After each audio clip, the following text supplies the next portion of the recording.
Hello बच्चों, I am doctor Atula from doctor Atula's house of biology. आज हमारा जो चैप्टर है क्लास 11 का, that is cell the unit of life. तो इस चैप्टर के अंदर हम सेल स्ट्रक्चर, उसके details, shape, different type of cells के बारे में स्टडी करेंगे। तो इस पर्टिकुलर वीडियो में हम टेकअप कर रहे हैं प्रोकैरियोटिक सेल को, starting with general structure of cell. तो सेल जो है उसको एंटन वॉन ल्यूनहॉक था साइंटिस्ट, जिसने for the first time live cell को देखा। उसके बाद रॉबर्ट ब्राउन ने जो न्यूक्लियस का स्ट्रक्चर था वो स्टडी किया। यहाँ से स्टार्ट होती है सेल की जर्नी। सेल थ्योरी सबसे पहले करते हैं शील्डन और श्वान, दो साइंटिस्ट थे। जो मैथियास शील्डन था वो एक बॉटनिस्ट था, जर्मन बॉटनिस्ट। उसने ये स्टडी किया तो देखा कि सेल्स, जो प्लांट के सेल्स हैं, दे आर, प्लांट का जो स्ट्रक्चर है it is made up of sales.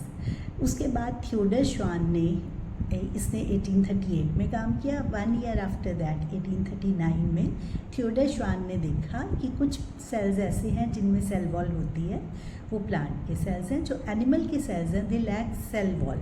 इसके साथ ही उन्होंने देखा कि जो सेल है वो प्लाज्मा मेम्ब्रेन से डिलिमिट होता है, उसके आउटर सरफेस पे प्लाज्मा मेम्ब्रेन है। यहाँ से उन्होंने दोनों ने मिलकर सेल थ्योरी फॉर्मुलेट की। उसमें बाद में लेटर ऑन 1858 में रोडोल्फ वर्चो ने एडअप किया all cells arise from pre existing cell. उसको उसने बोला ओमनिस सेलुला ई सेलुला। तो इन दोनों के कंबाइंड एफर्ट से present form of cell theory आई। तो उसमें फर्स्ट पॉइंट है living organisms are made up of cells and products of cells, और दूसरा उसका पॉस्टुलेट है all cells arise from pre existing cells. ये जो था ये रुडोल्फ वर्चो ने दिया था। तो हमें पता है कि सेल्स जो हैं वो डिफरेंट साइजेस के, डिफरेंट शेप्स के, अलग अलग तरह के स्ट्रक्चर्स उनके होते हैं। वो सारा किस पे डिपेंड करता है? उनके फंक्शंस पे। तो अगर हम माइकोप्लाज्मा को छोड़ दें तो बाकी सबके अराउंड एक डीलिमिट करने वाली प्लाज्मा मेम्ब्रेन है, तो जिसकी वजह से उसकी एक शेप प्रॉपर मेंटेन रहती है। साइज़ वाइज भी देखें तो माइकोप्लाज्मा, PPLOs इनको बोलते हैं, प्लूरोनिमोनिया लाइक ऑर्गेनिज्म, ये बहुत छोटे साइज़ के होते हैं। कितना? अराउंड 0.3 माइक्रोन्स इनका साइज़ होता है। बैक्टीरिया 3 to 5 माइक्रोन्स साइज़ के होते हैं। लेकिन अगर हम देखें तो विजुअली हमारे पास ऑस्ट्रिच एग जो है that is the visible type of largest cell animal kingdom में। नर्व सेल्स की लेंथ बहुत लंबी होती है, और इसी तरह से जो डिफरेंट शेप्स हैं, जैसे कि ब्रांचिंग पैटर्न हो गया, नर्व सेल है उसके डेंड्राइट्स हैं वो बिल्कुल ऐसे साइड्स पे फैले होते हैं। RBC जो होता है बाइकनकेव डिस्क की तरह होता है। इसी तरह से कुछ क्यूबॉइडल सेल्स होते हैं, कुछ कॉलमनर सेल्स होते हैं। हर तरह के सेल की अलग अलग शेप्स होती हैं। तो इसके अलावा अगर हम बात करें तो जो शेप्स वगैरह अगर देखें तो साइजेस के हिसाब से, स्ट्रक्चर के हिसाब से प्रो और यूकैरियोट्स दो तरह के सेल्स होते हैं। तो prokaryotes, pro as the name indicates, karyon word nucleus के लिए है, तो प्रो उससे पहले आने वाला। तो प्रोकैरियोटिक वो सेल्स होंगे जिनके अंदर की न्यूक्लियस नहीं है, डिस्टिंक्ट और well defined nucleus is absent. Whereas eukaryote, जहाँ भी यू आता है, यू स्टैंड्स फॉर ट्रू, तो यूकैरियोटिक सेल्स में ट्रू न्यूक्लियस की प्रेजेंस होती है। और क्या वेरिएशंस होती हैं दोनों में कि जो प्रोकैरियोटिक सेल्स हैं उसके अंदर न्यूक्लियर मटेरियल के अराउंड न्यूक्लियर एनवेलप नहीं है, कोई ऑर्गेनेलीज नहीं है। वेयर एज यूकैरियोटिक सेल में वेल डिफाइंड ऑर्गेनेलीज होते हैं, और वो ऑर्गेनेलीज जो हैं वो स्पेसिफिक फंक्शंस अपने अपने परफॉर्म करते हैं। तो इसी चीज़ के डिटेल्स को अभी हम प्रोकैरियोटिक सेल्स में स्टडी करेंगे। तो let us take up prokaryotic cells. तो प्रोकैरियोटिक सेल्स में मोनेरन्स आ जाते हैं सारे। तो मोनेरा में क्या क्या इंक्लूड होता है हमारे पास? बैक्टीरिया, साइनोबैक्टीरिया, आर्कीबैक्टीरिया, ये ऑर्गेनिजम्स आते हैं। तो इसकी डिटेल्स हमने बायोलॉजिकल क्लासिफिकेशन में करे हुए हैं। तो उसी के स्ट्रक्चर को टेकअप करते हैं कि जो मोनेरन्स हैं उनकी शेप, तो बैक्टीरिया की शेप जैसे सेल की शेप डिफरेंट होती है। जैसे रॉड शेप है तो उसे हम बैसिलस वर्ड यूज़ करते हैं, तो बैसिलाई इसका प्लूरल है रॉड शेप।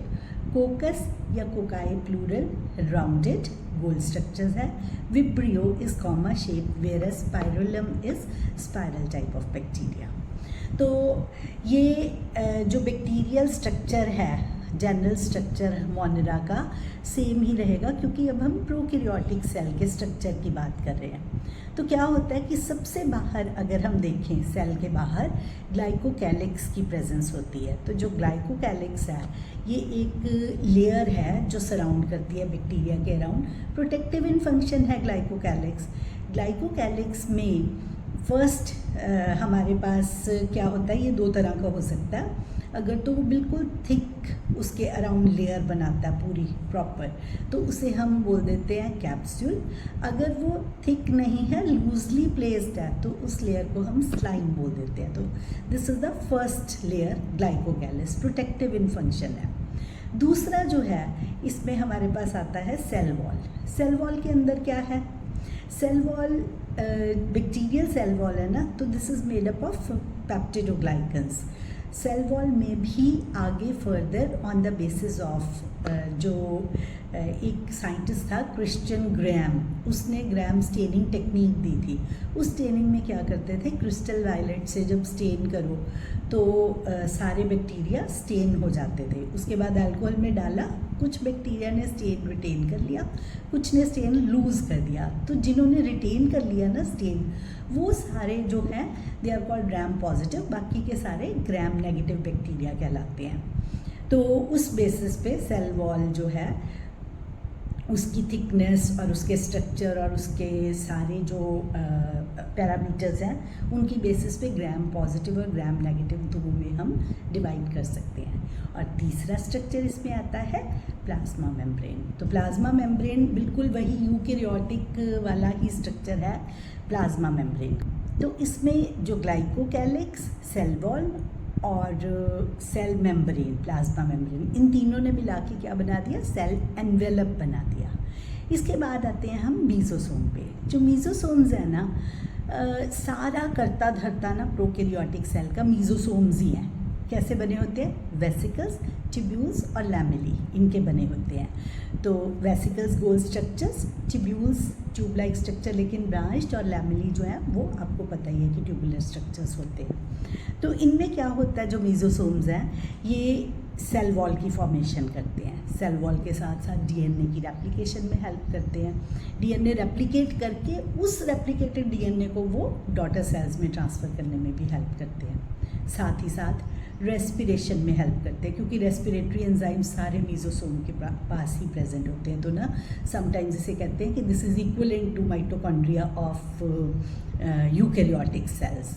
देन उसके बाद सिक्रीशन का सारा फंक्शन मीजोसोम ने करना है। मतलब you think about a function and it will be perform by mesosomes, क्योंकि इस बेचारे सेल के पास और तो कोई स्ट्रक्चर्स हैं ही नहीं है। तो सरफेस एरिया इन्होंने इंक्रीज़ करना है एंजाइम्स के लिए। इसी तरह से जो मीजोसोम के अलावा फंक्शन को किस चीज़ का होता है कि इसमें और क्या चीज़ ये कैरी करता है, ये राइबोसोम्स कैरी करता है। तो आप प्रोटीन सिंथेसिस को छोड़ दो, बाकी सारा का सारा काम मीजोसोम्स ने ही करना है। तो अब आगे आते हैं हम, बैक्टीरिया कैन बी, या बैक्टीरिया इन जनरल मतलब any prokaryotic cell, it can be motile और it can be non motile. अगर मोटाइल है मीन्स फ्लैजेला है, नॉन मोटाइल है means this is not flagellate. तो जो फ्लैजेला होते हैं ना, उसमें कोई स्पेशलाइज स्ट्रक्चर नहीं होता, हॉलो होते हैं अंदर से, जैसे एक हॉलो पानी वाली पाइप होती है ना, उस तरह से फ्लैजेलिन नाम के प्रोटीन से ये फॉर्म्ड होता है। तो इसके अंदर जैसे हमारे अगर हम अपना बाल उखाड़ें तो उसका स्ट्रक्चर होता है ना, नीचे जड़ होती है, तो इसमें भी सिमिलरली ऐसी है, फिलामेंट है, एक हुक है और एक बेसल बॉडी है, बेसल बॉडी से ये अटैच रहता है। तो इसमें फिलामेंट जो लंबे वाला पार्ट है उसे बोला जाता है।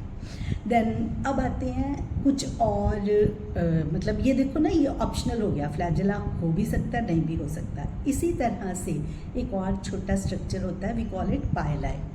पाइलाई जो है वो भी एक स्पेशलाइज्ड प्रोटीन ट्यूबुलिन का बना होता है।